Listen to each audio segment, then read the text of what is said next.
What's up, everybody? My name is Joe Brown. This is Heresy Financial. You know, everybody said I was crazy when I believed the Federal Reserve when they said that they were going to start tapering their asset purchases. Pretty much every comment I got on the videos when I started talking about that were, the Fed can never taper, the Fed is stuck, they can't taper, they can't taper. Well, guess what? They can, they have, and they just announced they are going to be tapering even faster starting in January. So in this video, we are going to talk about number one, what does that mean?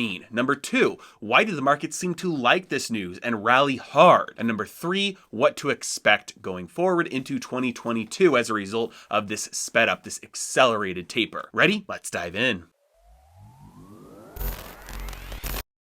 Over the last 15 months or so, the Federal Reserve has been adding to their balance sheet about $120 billion worth of assets every month. That means they were buying $80 billion worth of treasuries and about $40 billion worth of mortgage-backed securities every month. Now, it's worked out to be a little bit less than that, about $113 billion total per month, but they were shooting for about $120 billion. And then starting in November, they started reducing their pace of asset purchases, and they said, hey, if need be, we will change the rate of reduction of asset purchases, and that's exactly what they just announced they're going to be doing starting in January. In fact, in January, they're only going to be buying $60 billion worth of assets in the month of January. That's $40 billion worth of treasuries and $20 billion worth of mortgage-backed securities, which is half of what they've been doing before November. And as long as the data continues to look like it looks right now, that means they will conclude all purchases by March of 2022. Now, as a side note, does this mean that they will no longer be purchasing any treasuries?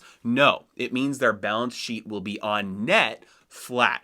But what happens to bonds? What happens to treasuries? They get paid off. If it's a 2-year treasury or a 10-year treasury or a 30-year treasury, from the time that it was issued, when that comes due, that whole lump sum is paid back and that bond matures. So the Federal Reserve will then replace any bonds that have matured so that its balance sheet stays steady. They won't be adding to the balance sheet. They won't be letting it run off. They'll just be keeping it steady. So any bonds that mature, they'll buy new bonds to replace it. Further, they added that they will start raising rates in 2022 after their asset purchases are down to zero, and we could see 3 interest rate hikes next year. So why does this matter? Well, it's a little bit tricky when you get into a time right now where you have the yield curve starting to flatten. Because if you're hiking rates into a flattening yield curve, you could very easily invert the yield curve. So why does this matter? Well, an inverted yield curve has actually predicted 10 of the last 7 recessions.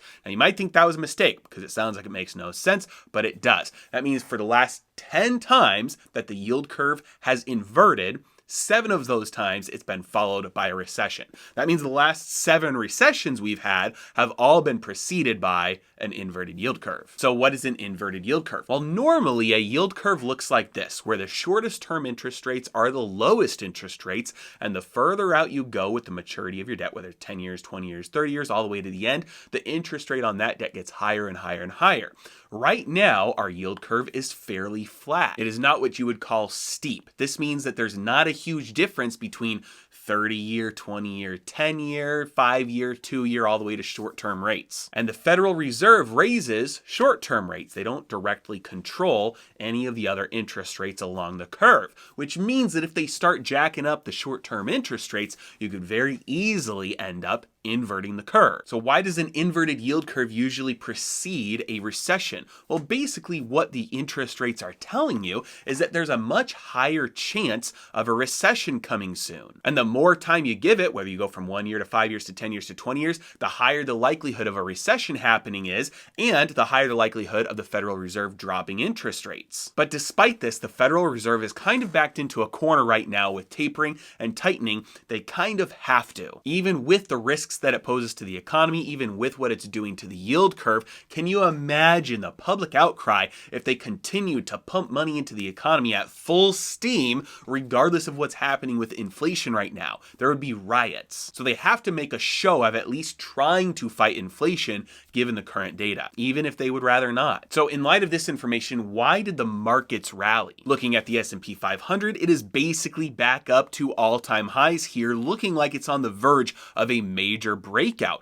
Gold, Bitcoin, and silver dropped initially on the FOMC statement being released and then rebounded to all close green on the day. Essentially, what it looks like is going on here is that the market was just responding to the Federal Reserve's confidence in the economy and its ability to handle a withdrawal of the assistance. If the Federal Reserve is speeding up the tapering and accelerating their pace of pulling back on their assistance to the economy, that's sending the signal, hey, the economy's strong enough to handle it by themselves. They don't need our assistance. And that is potentially a good sign for the economy, leading markets to rally today. Now, while this rally will likely be fierce over the coming months, I don't expect it to be sustainable. I fully expect the taper to spark another crash. This is because tightening always reveals the rot that was caused by the easing. This is classic Austrian business cycle theory. Artificial money supply growth caused by easy monetary policy results in malinvestment. And then that malinvestment is usually revealed and causes a crash when that tightening starts. So why does this pattern emerge? Well, when you have an initial crisis or recession, the total savings pool is low. Real resources in the economy become scarce. So the initial signal from the crash, from the recession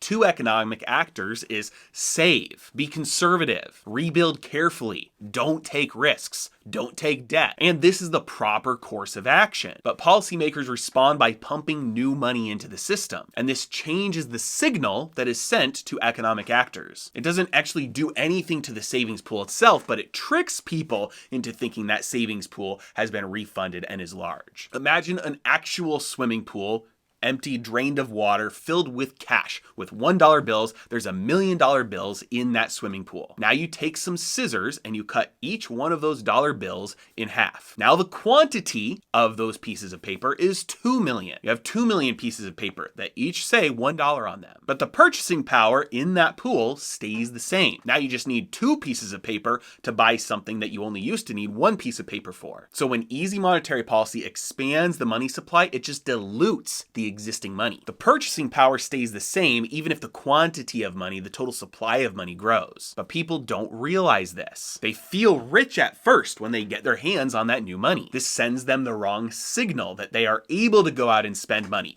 They're able to take risks. It sends the signal to go get more debt, to extend yourself. It says the savings pool is large and sufficient when in reality it is very small and insufficient. This means economic actors overextend themselves. Projects are funded which are not going to be able to be taken to completion because there isn't enough real purchasing power in order to finish them. This means that the real resources that remain are being wasted as a result of the monetary stimulus. And this further draining of the real wealth out of the system suddenly gets revealed when the money spigot is shut off. So it's not a matter of if, it's a matter of when. This tapering and tightening sparks the next crash. And when it does, all the taper will be reversed. And the flood of easy money will make the current trillions look like child's play. One last thing. Some people are looking around right now and saying this all looks orchestrated and they're calling it the Great Reset. I am more inclined to look around right now and say this is pure stupidity and call it gross incompetence. Either way, you know I was recently in Miami with Mark Moss at his Market Disruptors live event, which was focused on creating and protecting wealth during these crazy economic times. For all of you who were able to attend, you know how valuable it was and it was great to meet you there. But if you were not able to attend, Mark has now made the recordings